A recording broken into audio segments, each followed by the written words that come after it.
Bonjour, vous êtes quelques-uns à m'avoir posé ce type de questions. Jusqu'où puis-je aller, jusqu'où puis-je insister pour que mon enfant fasse le travail qu'il lui est envoyé en ce moment à faire à la maison, quand il n'en a pas envie, quand il semble découragé. Pour vous aider, je vous propose maintenant un schéma qui va vous permettre de comprendre où sont les limites pour votre enfant. Vous observez au centre ce qu'on appelle la zone de confort. Dans cette zone, l'enfant se sent en pleine sécurité parce que ici se trouvent ses habitudes, ce qu'il sait faire, ce qu'il maîtrise.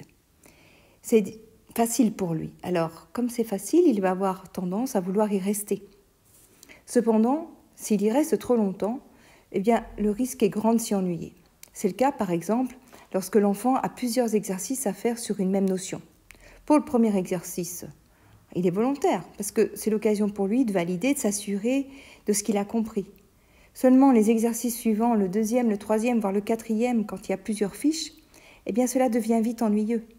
Alors effectivement, on peut se poser la question, quel intérêt y a-t-il à le forcer à faire cette série d'exercices supplémentaires? L'objectif va donc être de ne pas le laisser s'ennuyer ici, mais d'élargir sa zone de confort pour atteindre cette zone qu'on appelle, avec Vygotsky, la zone proximale de développement ou la zone d'apprentissage.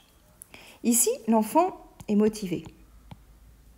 Il est motivé, il s'engage davantage, beaucoup plus facilement dans ce qu'il a à faire, parce qu'il s'ouvre à la nouveauté.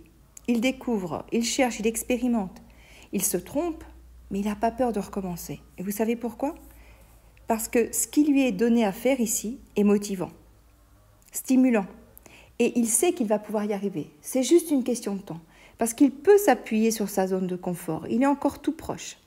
La marche à grimper est beaucoup, est du domaine du possible, est raisonnable pour lui.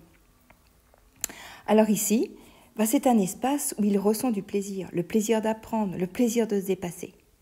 Donc l'objectif pour nous, ça va être régulièrement d'amener l'enfant à sortir de sa zone de confort pour élargir toujours plus sa zone d'apprentissage. Maintenant, passons à la troisième zone, la zone de panique, qui se trouve ici. Troisième zone.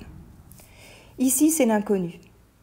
Dans cette zone, comme vous le voyez, on est très éloigné de la zone de confort. L'enfant ici n'a pas les moyens de faire ce qu'on lui demande de faire. Ses compétences du moment ne lui permettent pas de faire ce qui est à faire. Donc l'enfant ici est vite démoralisé, vite perdu. Résultat, c'est l'échec, presque assuré. Et puis les échecs répétés. Je précise que l'échec, ce n'est pas grave, c'est comme ça qu'on apprend. Le problème, c'est les échecs répétés qui font que l'enfant se décourage et abandonne. Alors là aussi, il est légitime de se poser la question, quel intérêt y a-t-il à le pousser à ce stade? Vous l'aurez compris, ce qui est important, c'est de prendre conscience de la zone de confort de votre enfant, de ne pas l'y enfermer sous peine qu'il s'ennuie, l'amener par des activités légèrement au-dessus de ce qu'il est capable de faire aujourd'hui, de façon à ce qu'il ait des challenges, des défis à relever, mais qu'il sente que c'est du domaine du possible, qu'il va y arriver. C'est juste une petite question de temps. Là, il va être motivé.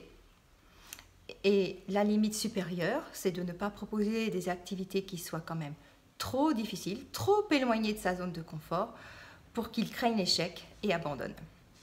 À bientôt!